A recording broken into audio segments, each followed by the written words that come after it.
This is KGW News at noon. A deadly crash is closing I-84 eastbound at Northeast 20th Avenue. This is right near the I-5 interchange in the Lloyd district. That is a live look from this ODOT camera. The right side of your screen shows no cars are getting through. A car hit and killed a pedestrian just after 8 a.m.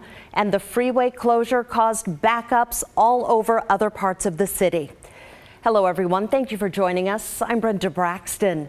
Police really aren't sharing many details yet about what happened, but they say the driver stayed at the scene. The investigation is about 4 hours old and it could continue for a while longer.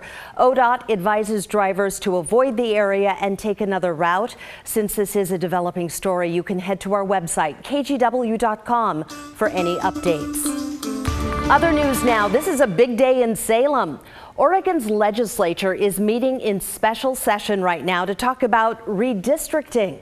How the districts are divvied up decides who represents us at the state and federal levels. According to the blog 538, state Democrats proposed a map that creates 5 mostly safe seats for Democrats in Congress and 1 safe seat for Republicans. It covers much of eastern Oregon. 538 also reports Republicans have other plans. Their map would create 2 safe Democratic congressional districts, 1 safe Republican district, and 3 highly competitive districts. Lawmakers are also redrawing maps for legislative districts in the state of Oregon. Now, if they can't agree, then Democratic Secretary of State Shemia Fagan will take over, and a panel of judges will oversee the congressional maps. Here in Portland, Mayor Ted Wheeler has come up with a new plan to deal with gun violence. It is rampant. So far this year, Portland has had more than 870 shootings. During all of last year, it had 891. To get those numbers down, the city has done several different things. It's created a new safety team and given it extra resources.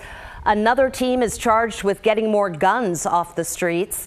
Portland also transferred $6 million from the police budget to community groups.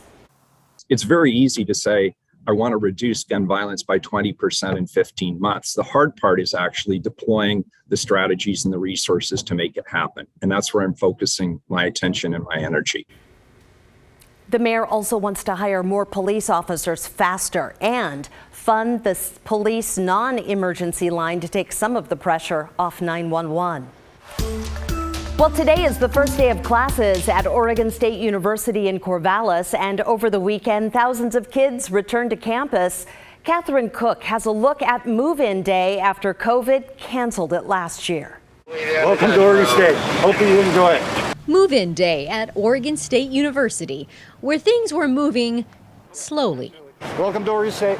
First thing on the list, a COVID test for everyone. That took a while. Then came waiting for dorm keys, and so on. We're waiting for a cart right now, so you're seeing about all my stuff from my room just laid out on the sidewalk. Kind of an emotional metaphor for Candace Collier from Texas. Sitting out in the open, exposed. Her family really knows about waiting. It took us 3 days to get here. And Mom Laura knows this drill well. She's my baby. I've got 4, so her 3 older brothers, I've moved them all off to school. Of course, none of those experiences were quite like this one. Different in so many ways for these students. But after 2 years of remote learning, Candace is ready. I think everyone's taking the right precautions here, and I'm really excited to see what life is like back at school, so it should be fun. More than 4,600 students will be living on campus this year. That's more than twice the number they started out with last year. Of course, there was no vaccine last year. Now it's required. And at this point, more than 93% of students have gotten it. As the day went on, the COVID testing created quite a backup. Many families waited for more than 3 hours to get through lines. Some even ran out of gas. University officials tell us they're sorry it happened this way and will do things differently next time. But they hope families agree that taking this extra precaution was the right priority, even on this day. When we have that worry every year when they're, we take care of other people's kids when they're living on campus. Few understand that, like the Moore family. They drove Alfred here up from Southern California. Exciting. Yeah, if it's exciting. It's a different journey, different part of my chapter. It's a chapter Alfred is writing now without his father, Ernest Moore Jr. He died from COVID last year. He loved road trips, my husband. He would have been the first one here. He would have had the beaver stuff on, all of that. He would have had Oregon State, yay for Alfred. When classes start Wednesday, Alfred will be thinking of his father's legacy. Just try to get all the education I can. So as parents say goodbye to their kids, We're pretty excited about the future for us. and students look ahead, It's college. it just feels good to be right here. Welcome to Oregon State. In Corvallis, Catherine Cook, KGW News. Now to an update on COVID vaccines for children.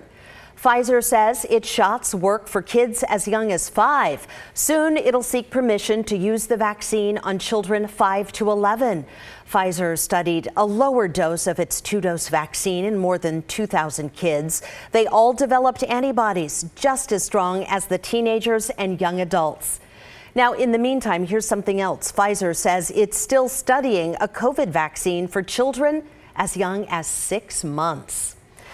An industry hit hard during the pandemic is facing yet another challenge. There are some new worries for local restaurants as we head into fall. Christelle Kumwe has more on the effort to get outdoor seating areas ready for rainy days and cooler temperatures. To say the last 18 months were hard on the restaurant business would be an understatement. Well, I mean, it was brutal. But Garrett Benedict now sees the silver lining. COVID really forced us to kind of reevaluate and adjust and adapt on the fly. He's the chef and owner at G-Love on Northwest 21st. They use the outdoor space connected to the restaurant for a patio, complete with heaters. We have basically put as many tables as we can, spaced 6 feet apart, out on our patio space. So we never would have had this level of capacity if it weren't for COVID. The outdoor patio seats as many as the indoor restaurant space, and now with the weather changing, it serves double duty. A COVID-safe dining experience and shelter from Mother Nature. It was pouring rain last night, and we served more customers than we ever have. COVID has made it so that this al fresco dining that we've seen over the last year and a half is absolutely going to continue. Whether rain or shine, G-Love offers dining both in and outdoors. But here at Sebastiano's, winter weather could present a challenge for business. Our space is really small, so our initial business model involved people like walking in and walking out of the deli. Daniel Gold, co-owner of the Sicilian Deli in Southeast, said they switched to a takeout-only model to keep people safe during the pandemic. It's a little challenging for sure in the rain. We don't have seating. We're not on any of the apps. He intends to make up any losses by doing business at the local farmers market. Leverage the brand a little bit and get it out more into the community, even if we're not doing all our business out of our shop. Restaurant owners hope the community support they received throughout the pandemic will continue through the winter months. It was really, really great to see that even with the pouring rain, I mean, we're still Portlanders, and everyone still came out and, supported us. Christelle Kumwe, KGW News.